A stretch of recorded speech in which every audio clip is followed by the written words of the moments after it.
What is going on, Amazon sellers? Welcome back to the weekly news and Q&A show with myself, Chris Grant, my contumacious co-host, Chris Rasick, and a very special guest this week, Saul, or at Saul Sells Stuff. I'm sure many of you know who he is.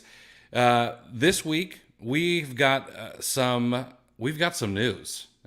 We've got some serious news. We've got some interesting news, and of course, we want to make sure to get your questions as well. So if you have questions about Amazon, about online arbitrage, retail arbitrage, wholesale, about Amazon to Amazon flips, since the maestro himself is in the house, you are welcome to bring those questions to the chat, and we'll get to those as well. So, Kiki, what's going on? Glad to have you here.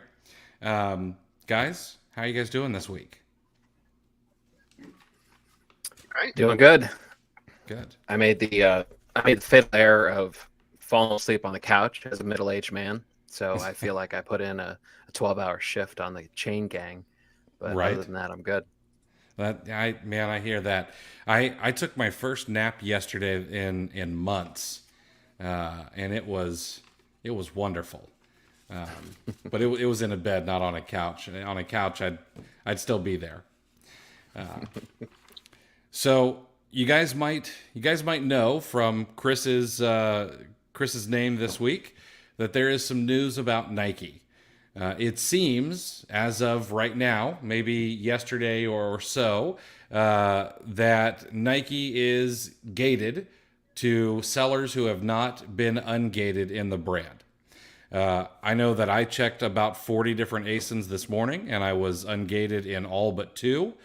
The two that I was gated in, one of them ungated for me instantaneously. The other one was hard gated. I could not request to be ungated. I made a post just the other day on Twitter as a little joke, a little jab at Chris, asking if it counts if you get ungated in Nike and don't tell everybody on Twitter, because he got ungated right before the cutoff. It was I don't know, just in the cards, luck, or you're just that good. Yeah, no, it's just an extreme coincidence, and kind of stumbled into good timing on my part. I never had any desire to be ungated in Nike. It felt overexposed. It felt a little too obvious, and I, I didn't have a fear, that irrational fear that, that you hear from new sellers, that everything's gated. I kind of always knew that there were opportunities, so it never felt urgent. Mm-hmm. But you know what? I saw a few items in a row that didn't the Keepa charts didn't look like what I thought Nike stuff was going to look like. Mm-hmm. They were steady, and they were non-clothing. They weren't socks or anything. The stereotypical Nike products. So yeah, so I just got I got a little antsy and said, you know what, I'm just going to do it. And I might have been the very last one, or maybe that's why I got through so quickly, because they're like, all right, we're shutting this all down. Let's get everything off our desk now. This one guy, you have the switch behind you. I mean, I think it's strategic. I'm a little sus. You did it. You flipped something, and you said no more. Yeah, they said, well, if that prick Rasick's doing it, then we got to shut this down. So, I couldn't sleep last night, and all I had running through my mind was, why would this have happened? So I came up with a bunch of different situations, because unfortunately we have no idea. And so I'm gonna throw these out at you guys, and I want to know which one you guys think might be, in your opinion, is the most likely. So the very first thing that I thought is, maybe this is being gated so that they can clean up the catalog. If you go and look at Nike listings, I was looking today at some dunks. They had, I think there were 802 variations. There were panda dunks and a bunch of other colors. Half of them had the title Nike sweatshirt rather than a picture of a pair of dunks. I came across 4 or 5 other listings that were very similar. They were not good listings. They were very bad. And so I was thinking, well, maybe they're temporarily gating things so that they can clean up some of the catalog. We know that Nike has in the past gone with Amazon to clean up counterfeiters. There have been sellers from other countries who have been pretty heavy in counterfeiting Nike products on the Amazon platform. And so maybe this is just another way to work with Amazon and figure out, we don't want to kick resellers off, but we want to make sure that our supply chain is nice and tidy. The other thing I thought is, okay, well, this is permanently gated, but legacy sellers are going to be okay. Their accounts just became worth triple what they are now. In the resale market, if you're going to flip your account, and if that's the case, there's a little bit of a silver lining, because chances are, just based on the fact that sellers, go away over time, we would likely see competition dwindle and prices maybe come back up a little bit. Or this is the first in a domino effect. This was Amazon nudging us that, hey, Nike's going to get permanently gated, and maybe we're going to go back to the days of when Nike sells first party on Amazon or first party directly to Amazon. But that didn't make a whole lot of sense to me, because Nike said very publicly that they're very focused on D2C rather than some of the other channels that they've had in the past. My other thought is this is just a glitch. I know that the Jordan brand, I can get, I'm gated in Jordan. I'm also gated in Converse. Those are both brands that are owned by Nike. However, the option to get ungated in those brands is available to me if I want to go out and get the invoices. Then my other thought is maybe this is Amazon stemming the tide a little bit. Perhaps they are going to gate new sellers and allow waves of new sellers to be ungated a little bit later in the future. What are your guys' opinions? Saul, you want to start? Yeah, I mean, I feel like there's even the oops, we didn't mean to. There's no logic behind it. It just kind of happened. I don't think Amazon. We've never seen Amazon act in a particularly strategic, logical way when it comes to brand gatings, unless the brand themselves has reached out to them, like we saw with beauty. So as much as I would like to think that they were proactive enough to do this, to clean it up, it doesn't feel like they would do something like that. My money is probably on it is either the oops, we don't know why this is happening, it's going to be short-lived. Miles. It's going to be like the Lego experience that we had not that long ago, and obviously Adidas one. Or it's, I think the other alternative is kind of what your point is, it's going to be shut down because of authenticity issues, other brands have, and maybe they'll reopen in a year or two or whatever. But for right now, they're just trying to protect mainly the lawsuits is what I imagine, if anything, that they're trying to protect themselves from. Yeah, I tend to agree with that. It feels like it's cleanup process based on high profile cases that are being brought against them. Feels like, although we were talking before the show, that Nike isn't really that big on Amazon as far as sales go, in the grand scheme of things. However, it's about as well known as you get, so that would tell me that it's probably got the biggest target for counterfeiters.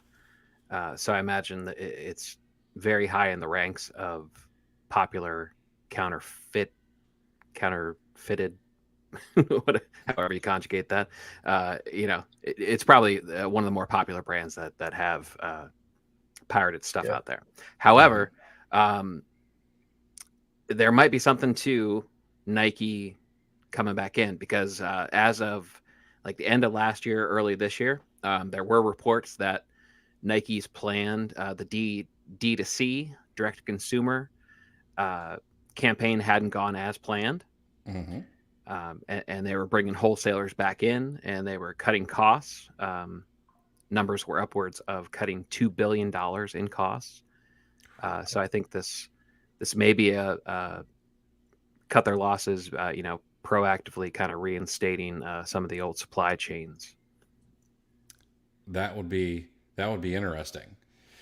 It would It be would. interesting if There they are do that, but allow legacy sellers to also sell on the Nike listings right alongside them, or alongside Amazon. That would be Yeah.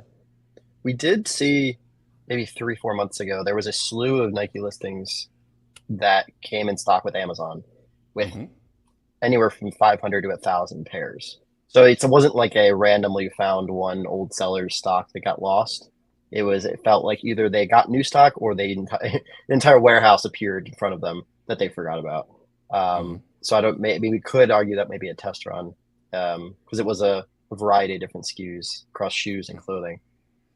My guess is we'll know in the next 14 days, right? I feel like anything that happens on Amazon, if it's not supposed to happen, it usually gets cleared up with about 7 to 10 days. Yep. So What do you guys? And I've got some numbers I'm going to share with you guys, because as I was doing research, I found them interesting. But I found a couple of storefronts with upwards of 1,000 Nike ASINs, and that's it. There was no other brands. They were just Nike ASINs, and then there were a few that were 700, 800. I mean, how are those guys sleeping, or gals? How are they sleeping over the next 14 days as this all shakes out? depends if there's ice in their veins or not. Because like to your point, like if they believe that this is never going to get hard gated for them, they're probably sleeping well. But like, hey, it's all going up from here. Let's change And my then- margins. I got to move Yeah. my repricer up. And then the alternative is obviously like, let's go see who's hiring. So I don't know. It probably depends on the human. So, couple of stats I found interesting.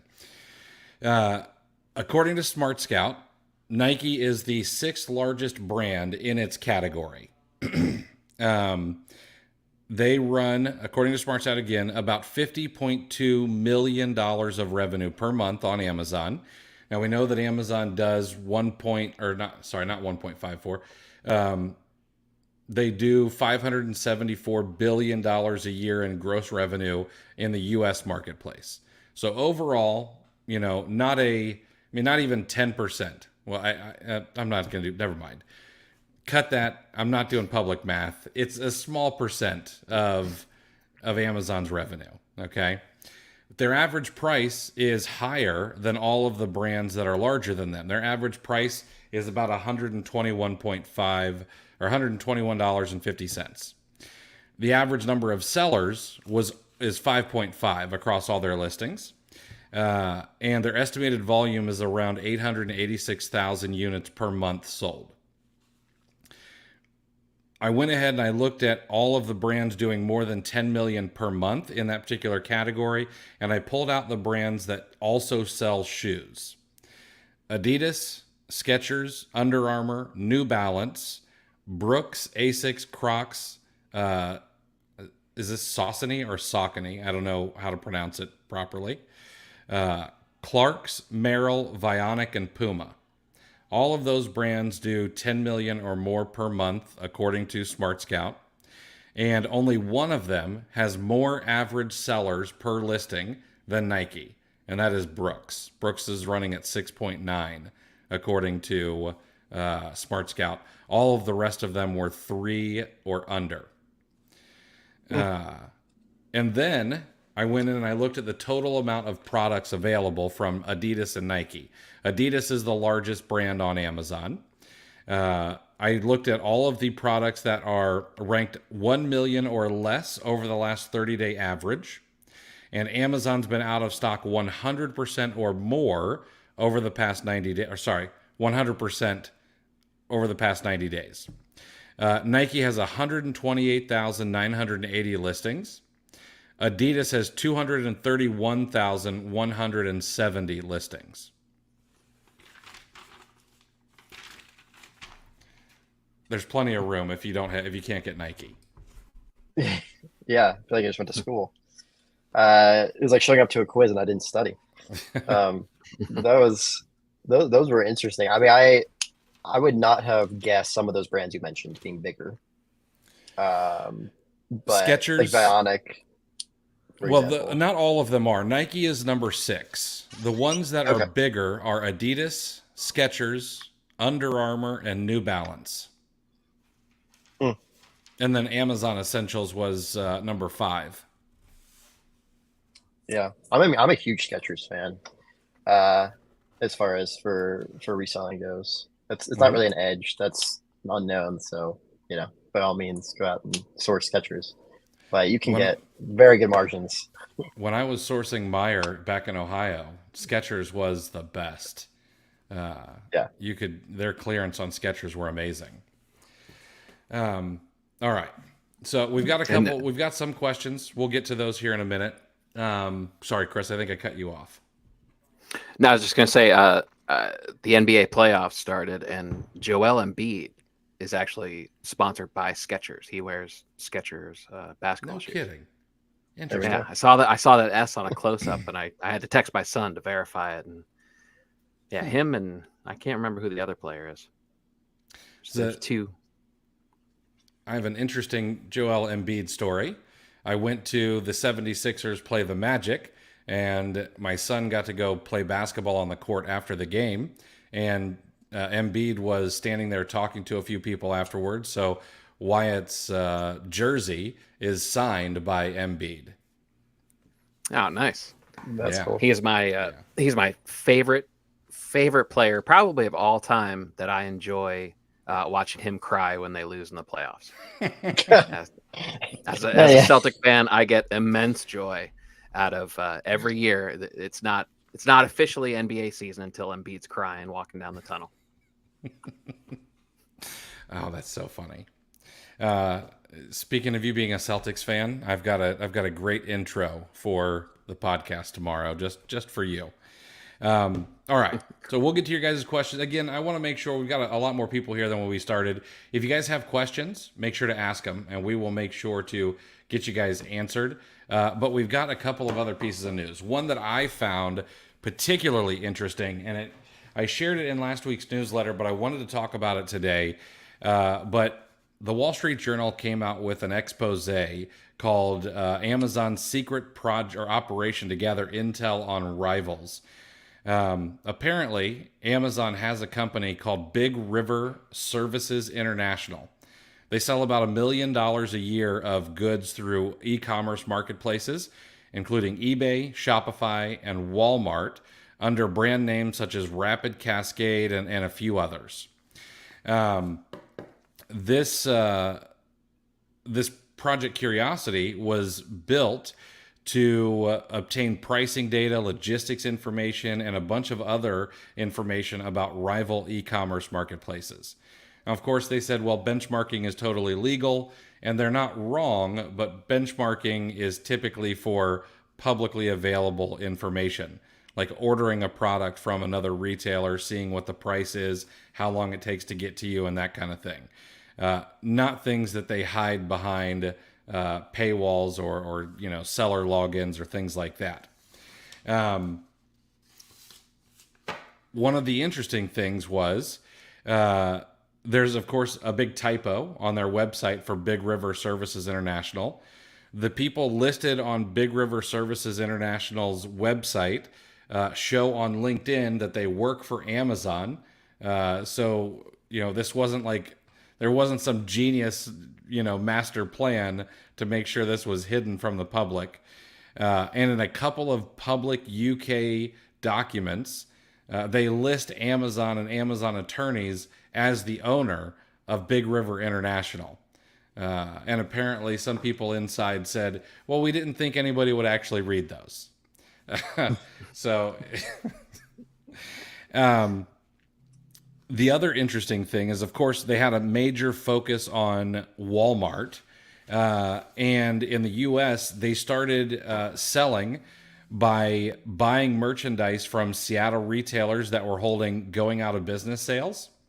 Some of its first products that they ever sold on any marketplaces were Saucony sneakers from a local retailer that was closing. The company also got a licensing agreement with the Marvel superhero franchise. And they bought items including Tommy Bahama beach chairs from Costco to resell on these other marketplaces. So Amazon going back to its roots of retail arbitrage to gather intel on other companies. Yeah, I think that. Oh, they also went into other conferences. So they did not mention ASD or any of the popular ones for Amazon sellers, but they did mention that several people from Big River International went to the eBay Open in Las Vegas to try to gather information and intel about what eBay's doing.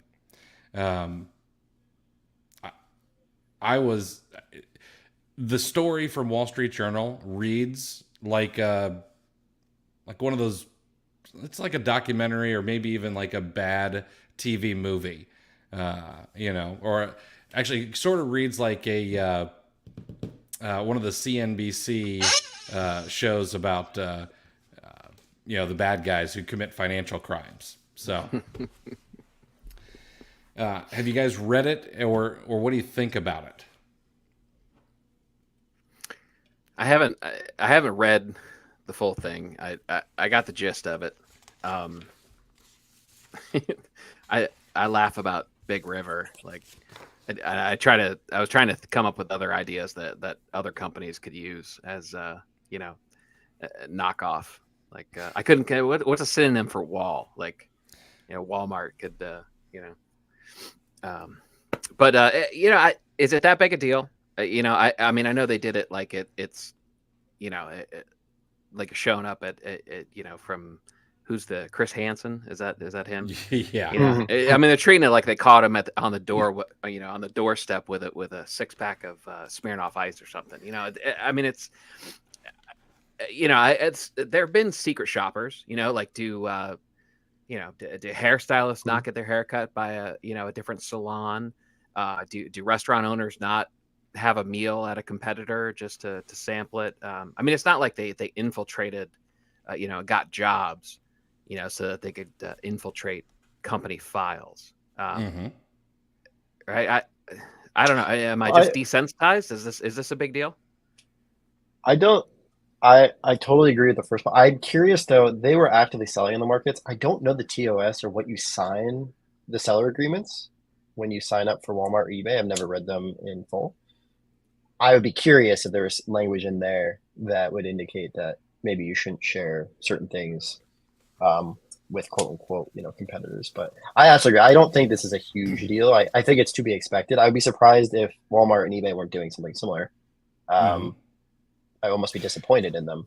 Well, I mean, it is known that Walmart has reached out to Amazon sellers via buyer-seller messaging to try to get them to come to the platform. There you go. Amazon also did that to large eBay sellers back in the day.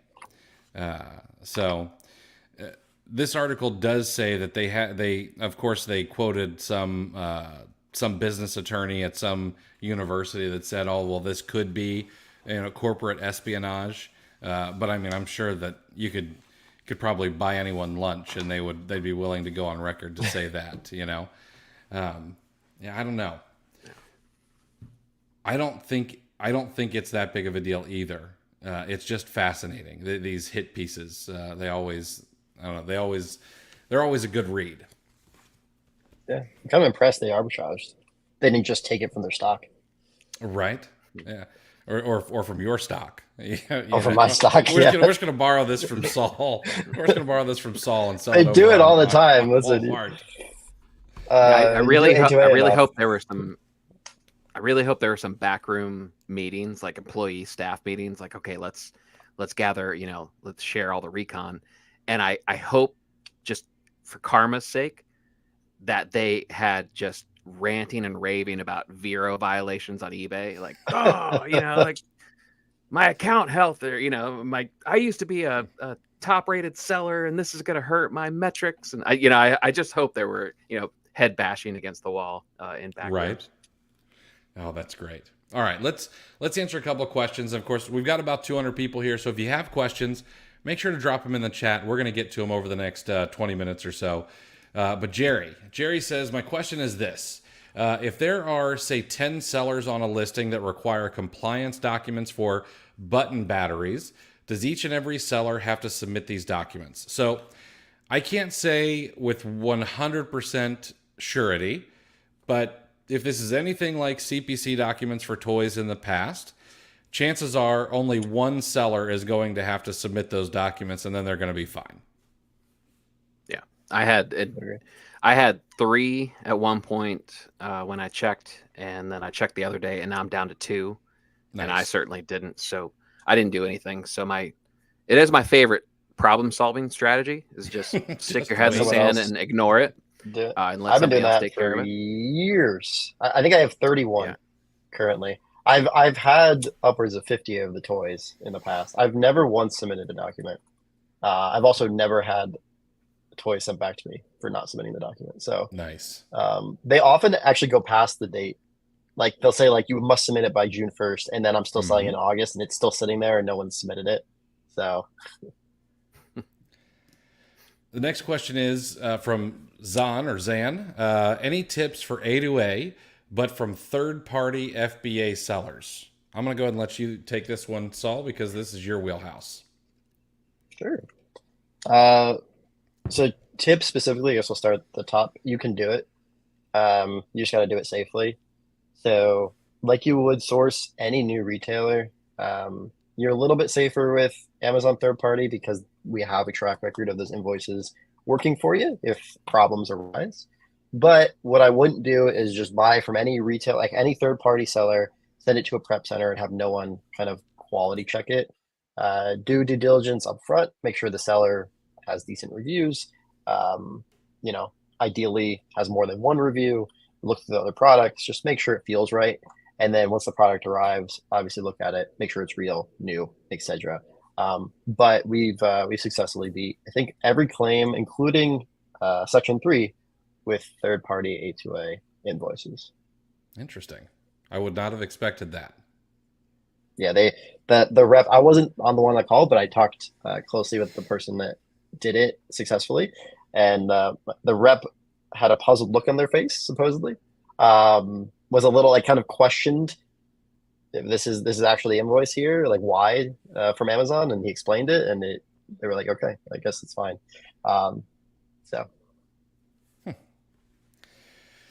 Jane says, I have a few quantities of different types of shoe brands, such as Puma. I have ASINs for all of them, and I want to liquidate them all together. What ways would you guys recommend for it? So, Jane, I'm going to have to read into this just a little bit. It sounds like you want to sell them as a lot or get rid of them as a lot rather than liquidating them normally. If that's the case, you're probably going to have to pull them and sell them to someone or some place that accepts those kinds of products. But if you want to liquidate them on Amazon, chances are the best thing to do is either lower the price or put a coupon on them or something like that. It's probably going to be your best bet. Do you guys have any other ways that you liquidate inventory on a regular basis? Price them down mainly. If they're at Amazon already, I just have a repricer setting. Kind of let them fly. To read between lines, also, I'm curious if this is because of Nike that Jane feels this way. We have no indication that the other shoe brands would be affected. But if that is because of Nike, then I would certainly just sell them one-off as opposed to lotting them up. Carlos, hello. Do you guys know how often Aura does the repricing? And also, what is the difference between Be Cool and Aura's software?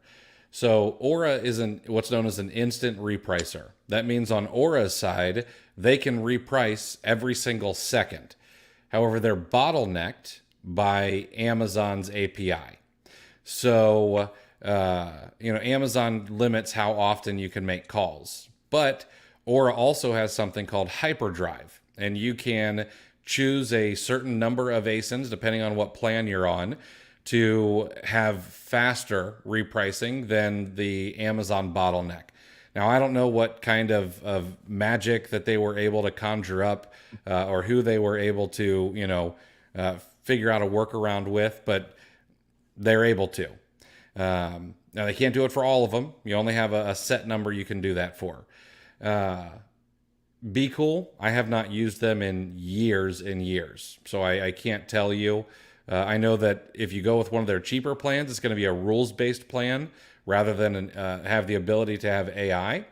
If you go with one of their more expensive plans, I believe they do have what they call a version of AI, but I don't know if that's actually algorithmic with AI slapped on top of it or if it's actual AI. That's about all I can tell you. I don't know. Have you guys used Be Cool recently that you know any different? No? Okay. 7-8 years ago. It was like I've been with Aura for 5.5 years. Yeah. I've been with Aura forever.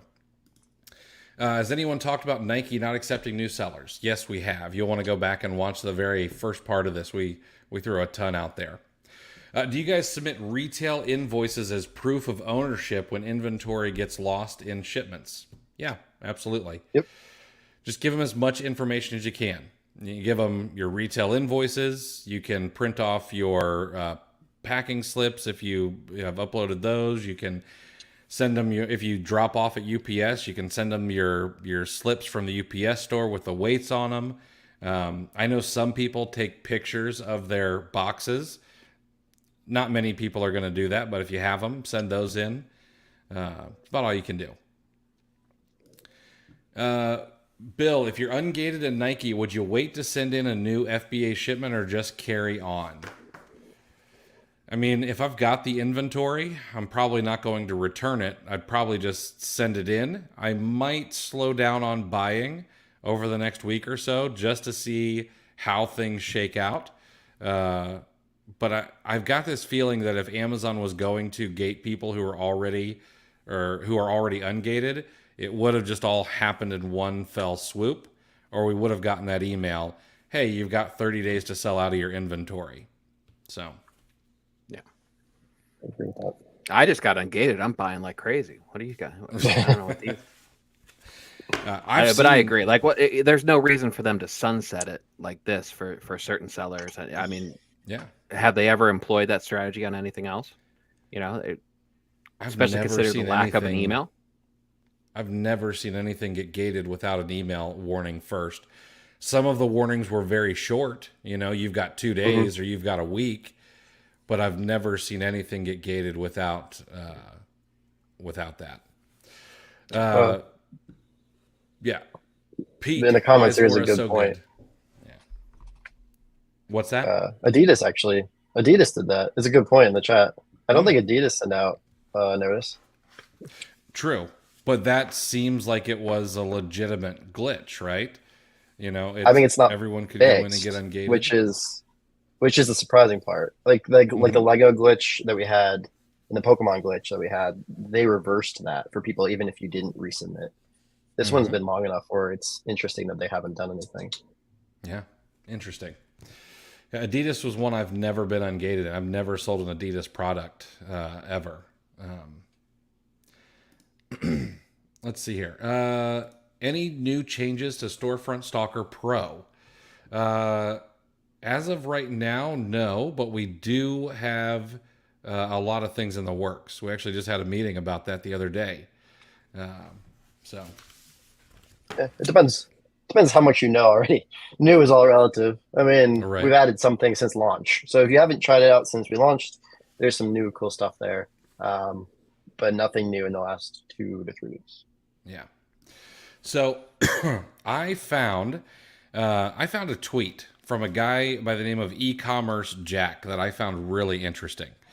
And he tweeted out, how did we grow our home decor brand so fast?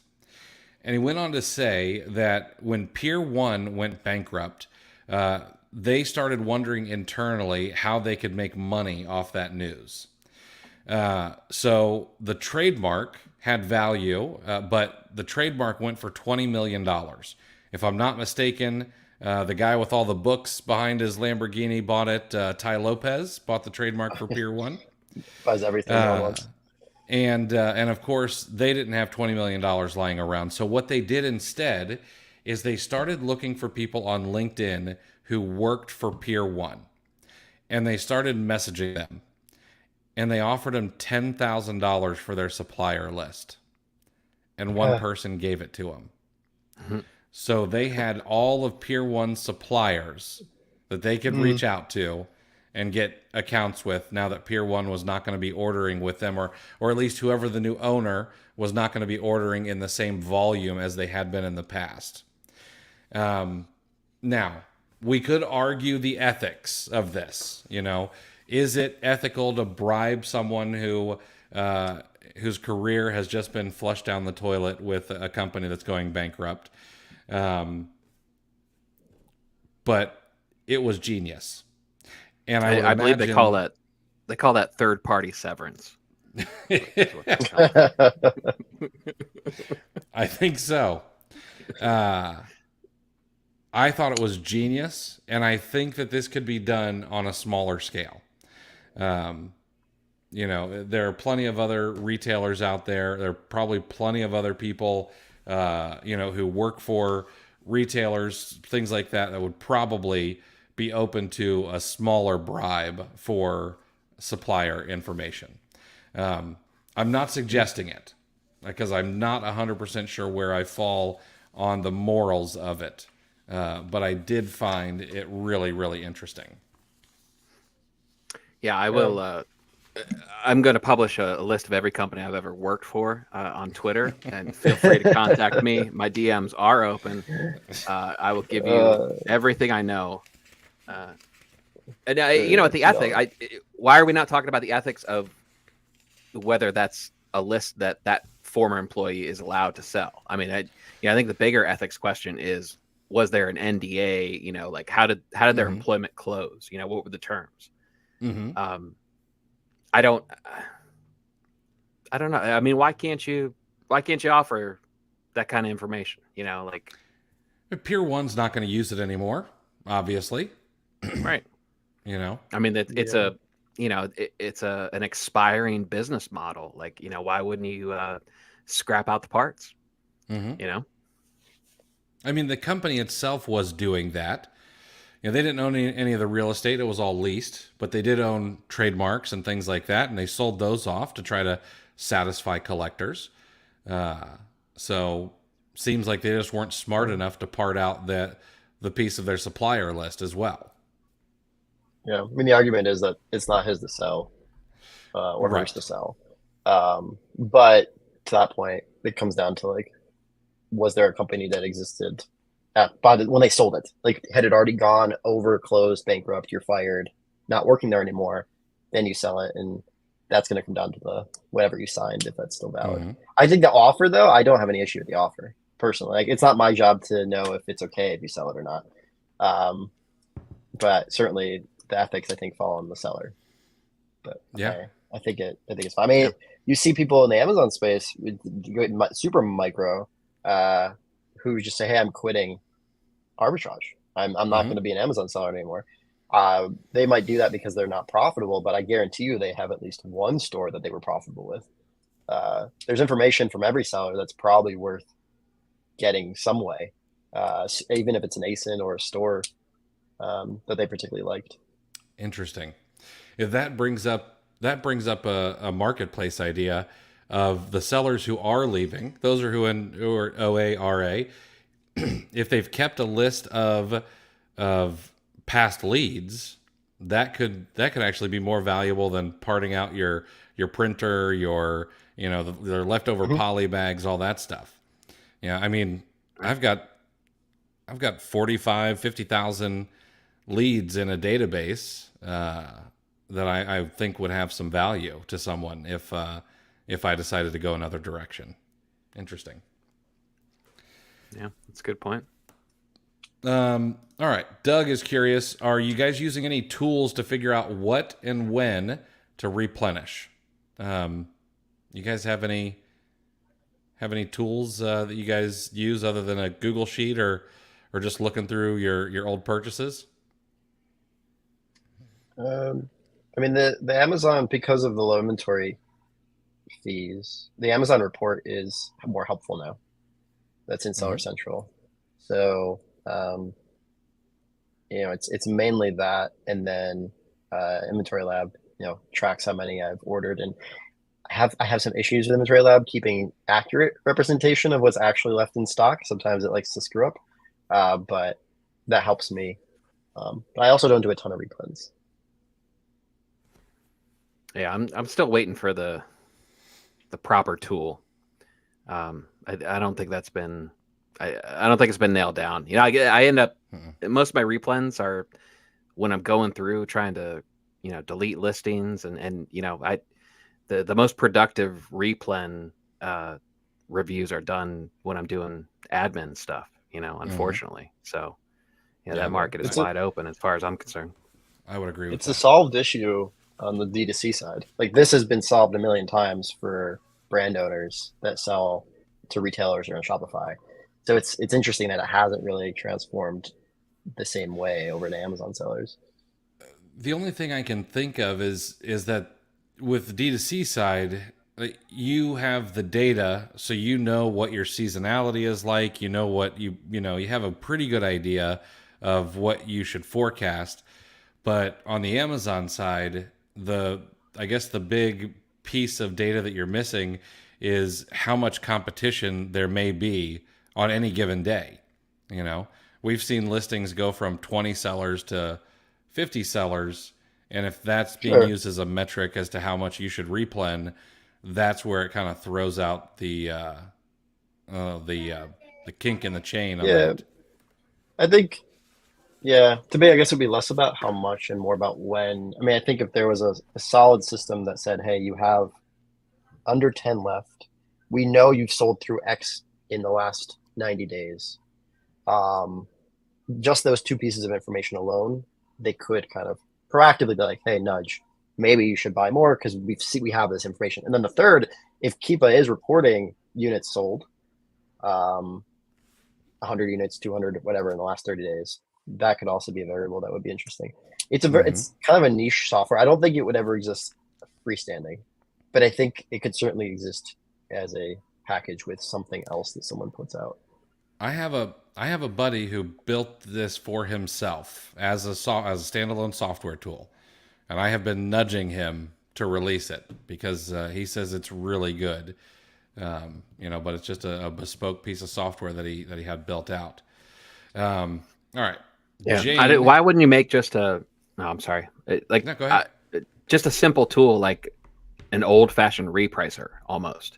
Where you just have, you have sales velocity as a metric. You have, probably sourcing. You could probably like set some different rules based on where you got it. Like you'd want to signify, hey, this is off of clearance, Walmart clearance. So let's keep this out of the if-thens, and then just set it up, but to how whether sales data or whatnot, and then it just feeds you information, and it has like this sales velocity based on this sourcing tactic, we're going to need to send a reminder when inventory gets to this level, and just kind of just make it rules based. Like, I think it'd be a huge hit, and I don't think it's all that complicated. We started building something like that 5 or 6 years ago, me and a friend, in a tool that we called SKU Mouse. And then we just, I don't know why that was let funny. it go by the wayside. I just thought the name was funny. Yeah. So Jane says, I sell a brand and I don't want the brand to know that I do it. Will submitting my invoices as proof of ownership when inventory gets lost in shipments be an issue? Well, you're not submitting your invoices to the brand. You're submitting them to Amazon, and it's very unlikely that they're going to go tattle on you. It's possible that they might reach out and try to verify, but I think it happens a lot less often than people think. Just my opinion. You guys agree or disagree? I think it's unlikely to be an issue. With the low inventory fee, if you run out, would deleting and sending in under a new FN SKU look to Amazon like a new listing? No. Yeah, I don't think so.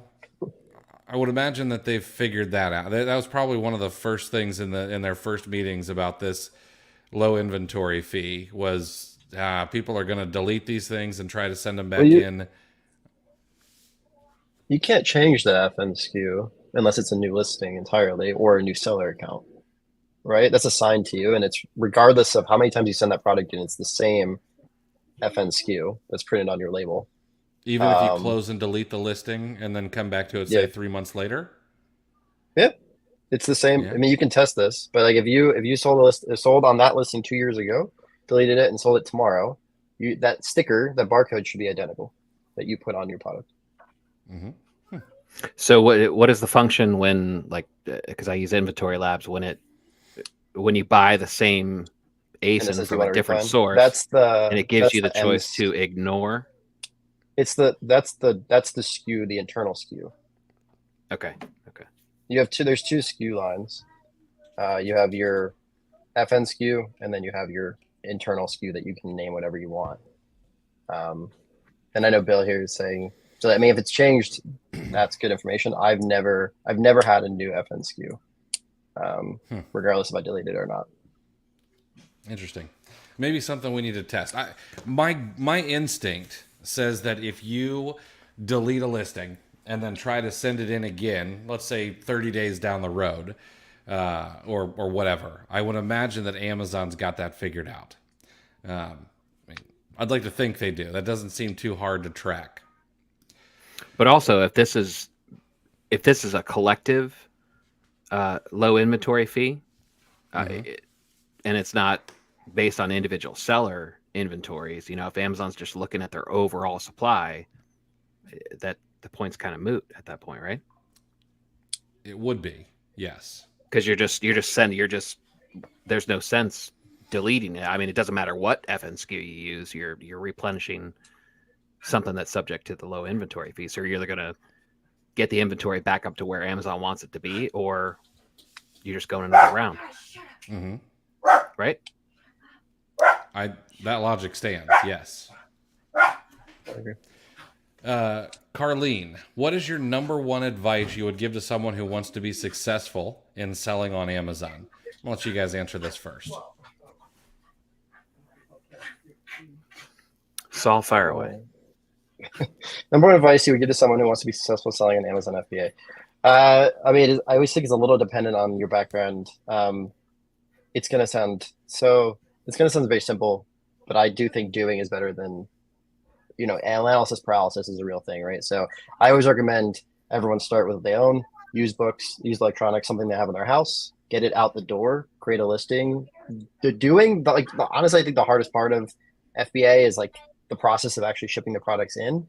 For most people, they get stuck on it. And so if you just get through that and realize it's not that big of a deal, you're already way, way far ahead than the average person that wants to start. And then the second step is the sourcing. And the sourcing is just going to be a time thing, right? It's going to you going to the store if you're going to do RA and sitting there and scanning products versus you going online and scanning stores. And then pillar 3, right, is kind of what you're doing right now, asking questions of a community of people that already have some of those answers. So you can fast track some of your knowledge, but as much information as we can give you, nothing's going to be as impactful as you doing it yourself. Mm-hmm.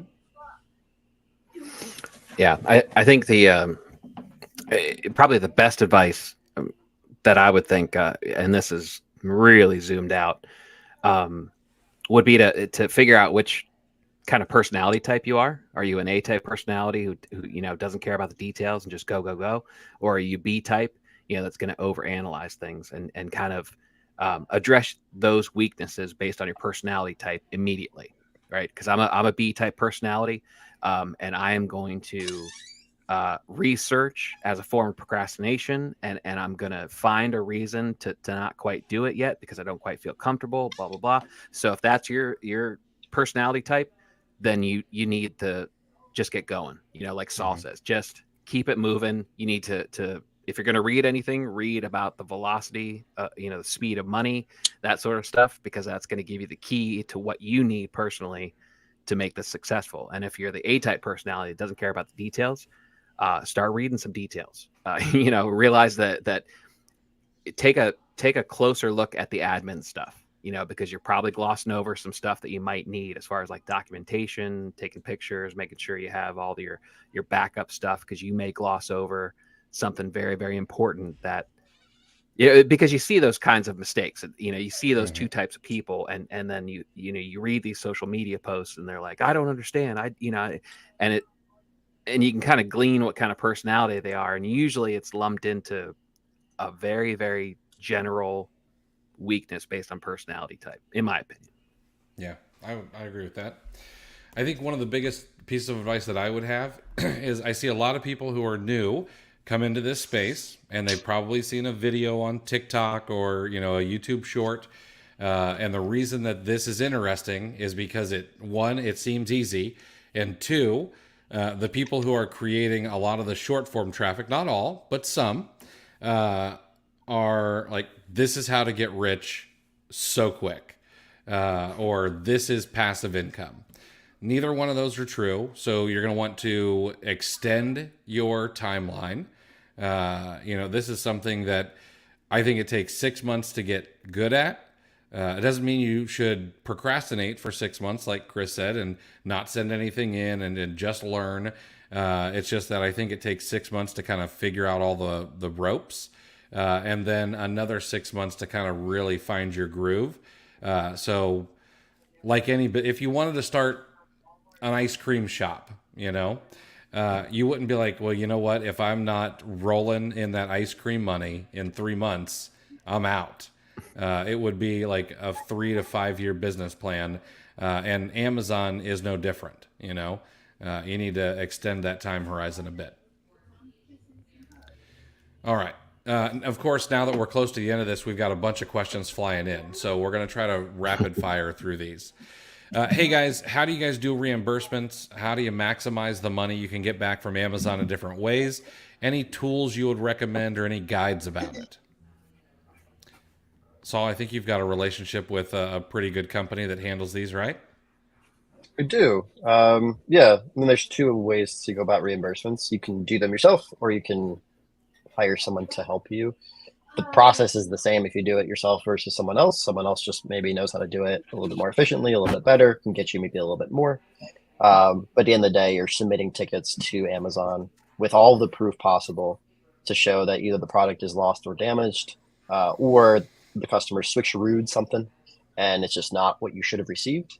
I use a company called TrueOps personally, but I pay them for that privilege. I pay them 10% of whatever they receive. But it's just one less thing I have to think about. Yep. And they reimburse you if you get that money clawed back from Amazon. Is that correct? They do. So yeah, like if Amazon loses a $300 product and they get you $300, and then 2 months later, Amazon's like, oh, actually we found it. And they give you that product back. The $30 you paid in that fee to TrueOps, they will credit you back. So you don't actually pay them anything unless you keep the money. Yeah, that's pretty solid. Before we go to the next question, I did forget, this episode of the weekly Q&A show is actually brought to you guys by the Aura Repricer. We've talked about them once already, but I've dropped a little link down below in the show description everywhere we're at. You guys should go check them out if you're looking for a repricer, if you're new to Amazon, if you are thinking that maybe your repricer is not doing the job. They've got a brand new plan that starts at $27 a month. And if you're selling less than $10,000 a month on Amazon to get you started. And then they have AI across every single one of their plans, both all the 27, the 97, and up from there. So go check out Aura. We appreciate them sponsoring this episode and letting us do this for you guys. So next up, have you come up with a system for dealing with absurd high pricing errors? I've mostly had no success, but I did get a few approved one time, and the system reflagged one of them a few months later. I mean, other than lowering prices, I've never had any luck with high pricing. I have three tips. One is definitely lowering the price until it's not, and then inching it back up. Sometimes you get the system. My understanding, and again, this is also be old logic or old news. It's a combination of the average selling price on that listing, but it's also the other combination is what you've historically sold it for. So if you have historically sold something for $70 and then now we're selling it for $150, you might actually get a high pricing here where other people wouldn't, which is why sometimes you have an error, but other people can still be on the listing. What I found is if you go into Seller Central, go into inventory, click on that inventory SKU ID, you'll actually see Amazon's repricer. Like they have their built-in system where they have a min-max section. If you input product prices in there, so they're below and above what you want to sell it at, and then reprice it slightly, sometimes that allows it. It kind of sees it as green lit and it triggers it and says, "Oh, actually, it's fine." And then the third, I've had success reaching out to Amazon and having them reset my pricing error if I've sold that product historically. If it's a brand new product and I'm just getting a high pricing error because it's too high for the listing in general, they won't do anything. But if I'm replenishing it at a higher price, they can actually reset that for you. TBD if it works every time, but it's worked for me in the past. Nice. Let's see. David, when you're looking for an item on Google discount, do you assume you can get it if you don't know the site you'll get it from? I built in an assumed 30% off when sourcing, but was told that's not realistic. David, I'm having a little trouble what you mean, but I would never assume a discount unless I know that discount is happening. So if I know that a site is having a 30% off sale, sure, I would assume a 30% off discount. But if you're just assuming I see. that you can get a product 30% cheaper than what it is on Amazon, I don't think that is necessarily a good idea. Am I understanding that correctly? That's what I'm reading now that you've said it. I think that's what it's like. There's an assumption that on Google you'll find it for 30% using their discount shopping feature. Yeah. I got excited. I thought maybe Google had like a let's make a deal kind of game show. Like, do you want the box or do you want what's behind curtain number 2? Yeah, if we could do that, that'd be killer. Let's see here, and we're going to end with this question because this is kind of an interesting head scratcher. But who do you guys think is going to buy TikTok now that the bill to ban TikTok if they don't sell in the next 12 months is headed to the president's desk? Of course, we'll have to say this: none of us have a political opinion here. This is just for fun. Yeah. Kind of without the political, I never have a political opinion, but I think it will depend maybe actually a little bit on who the president is in 12 months. I don't know if it's going to be a factor or not. It did seem like it was pretty bipartisan. Mm-hmm. I don't really have a good answer. I'm not convinced it'll go through the way it's looking. I'm not sure what's going to happen in 12 months. I think if there is no seller or buyer, I don't know. I think there's some trickery that could occur that would allow them to retain, but also not quite sell. But I don't have an obvious candidate in my head. Yeah. Mr. Beast. Yeah, there's an interesting theory that, and I don't fully have my head wrapped around it, so I probably shouldn't even be talking about it. But somebody mentioned that the format of when or if it's sold, it's basically going to have to be dismantled. Like you're not going to be getting user data. You're not going to be getting TikTok Shop in its current state. Like that has to be dismantled and rebuilt if you want it. So, and if you couldn't get that, they've got a sweet algorithm. If you couldn't get your hands on that in the sale, what's the point anyway? Yeah. So I think there's a huge range of what the value of it, if it ever does come up for sale. Yeah. I know that there are a lot of people on Twitter and things like that are, clapping their hands and stuff. I'm not going to believe that this thing is going to actually be banned or sold until it actually happens, and there's 12 months, basically got 12 months of no changes, and then who is the next president, do they, and then, it does get extended. Yeah. Yeah. So, I mean, the down. We can have opinions about TikTok as a whole, as a platform for content, but I think what it's doing for small businesses is actually pretty cool. mhm. So I do think losing it entirely would be a bit of a shame for those folks who do rely on it to make a living. Yeah, absolutely. Just as long as I don't lose my OnlyFans account, I make almost $1 a day on that right now. So you really can't take that away from me. What? So That's better than me. I actually have to pay people to go look at mine. That's horrible. I keep a coin changer because I gotta make change all the time.